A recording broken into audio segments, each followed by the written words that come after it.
The federal fighting force of the Caracan trade baronies falls under the purview of Baronic Unified Command, or BUC, which oversees everything from the federal Caracan Navy to the bulk of Baronic ground forces, and for thousands of years, the BUC emphasized an attritional doctrine that relied on overwhelming numbers and ordnance to guarantee victory. But the introduction of the Mech changed everything. Prior to the First Interest War, Mechs had only been used in combat roles during the Hercynia crisis of the 4500, despite having access to high-clearance media and reports detailing the efficacy of chassis in asymmetrical combat. The BUC downplayed the threat that Mechs posed, and during the Interest War, this costed the KTB as old ideas of orbital and ground combat met a radical and transformative doctrine of armored combat. During early battles of the Interest War, the BUC took Creighton's world with little resistance. Combat across the Purview and the Dawn Line shore was largely in the realm of pre-Mech conventional warfare, an arena in which the Caracans had plenty of experience. But when Harrison I returned and brought Mechs with him, he completely shattered the BUC's assumptions about conventional armor doctrine. The loss above Creighton's world was the most dramatic defeat of the Interest War and a pivotal moment in the history of chassis combat, a decisive moment in the development of a new warfighting standard. The Interest War as a whole was a mark of shame for the baronies, but, while territory and lives were lost, the baronies gained a massive wealth of data and experience facing down Mechs, and with it, it prompted a series of rigorous military reforms that restructured Baronic ground forces into agile mobile companies unrestricted by traditionalist doctrine. Through Baronic Intelligence's post-conflict portfolios and successful efforts in reverse engineering captured Ganges Mark I and Saladin chassis, the baronies established a new doctrine of chassis combat and force integration, the Lafleur Doctrine, named after the project's leader. Beyond the development of blended doctrine chassis, the baronies began the development of chassis-only companies capable of operating as scaled-up infantry companies, functioning without support in a long-duration patrol. These were later formalized as the Great Companies, the House and Free Companies of the baronies. Led by the House of Order on Caracas, the BUC established a school for pilots and began recruiting candidates across Baronic space. This was the Caracan Cavalry College, a sprawling campus that grew to serve as training facility, parade ground, and R&D campus. It too serves as a finishing school for many Union auxiliary pilots raised from the Baronic worlds, as well as the premier campus for noble youths to prove their skill and worth at the controls of a Mech, be it of domestic or imported make. The college is also responsible for the creation of 4 domestically produced Baronic frames, the Tajits, the Calendula, the Orcus, and the Eurasii. Most domestic cadets, Baronic nobles, and ignobles of particular note, pilot either the base or a variant version of one of these 4 chassis, though some from the wealthier or more liberal families bring with them chassis of non-Baronic make, with most international cadets grouped into siloed cohorts and trained on platforms supplied by their sponsors, backers, or the institutions of which they are a part.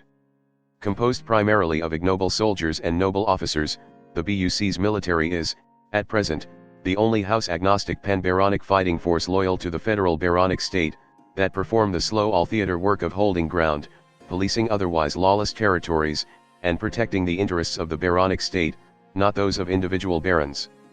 House companies, while they are guaranteed by the BUC and on paper, retain ultimate loyalty to the throne and prime baron, tend to operate much more freely in support of their minor and major house's interest, typically in that order, with only exception being a major house's banner company.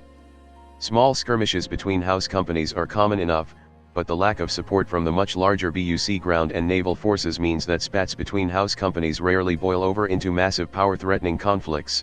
Good luck fighting someone on an entirely different planet without the Navy. When a Baronic Mech pilot becomes the stuff of legends, they are called Cavalier, in other words, Lancer.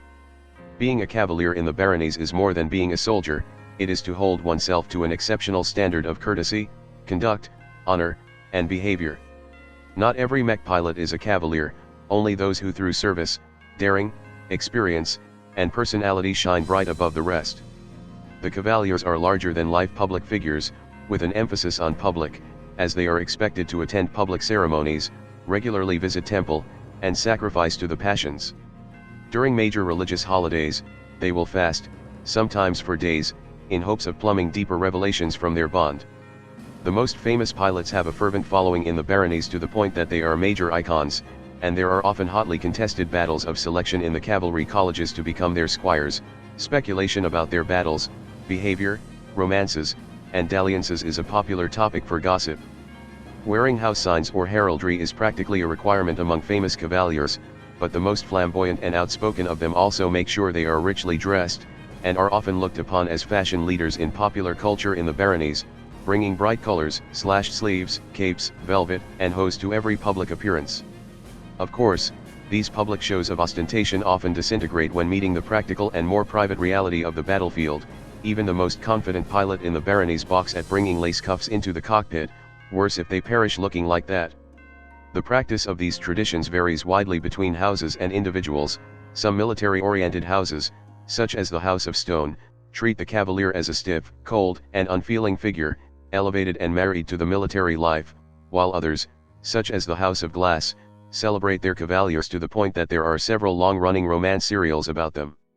There's, however, one interesting thing that happened from the adoption of Mech by the baronies, that is, Mech in sports.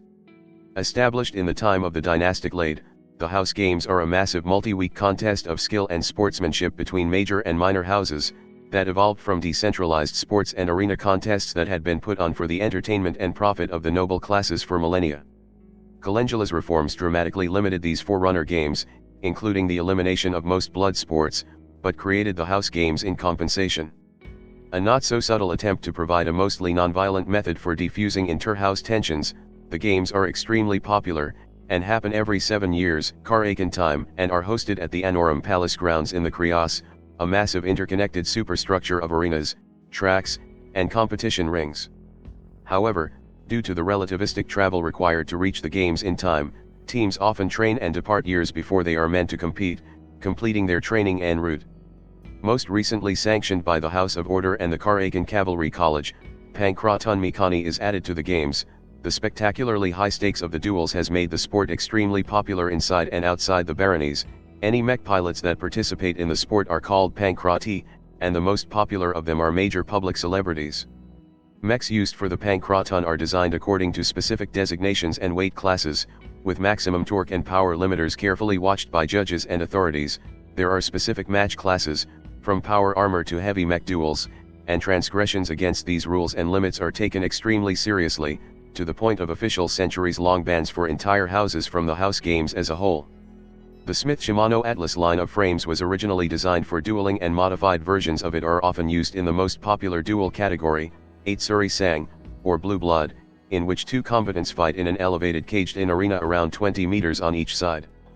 The Pankraton even grows a life outside of the house games itself, with seasons running year-round in the arenas of each house, especially those of the House of Glass. Hello there, if you like this video, please subscribe to my channel and click that notification bell button. If you really want to support my channel, you could visit my Patreon page, or buy me some coffee, links in the description. Anyway, have a nice day.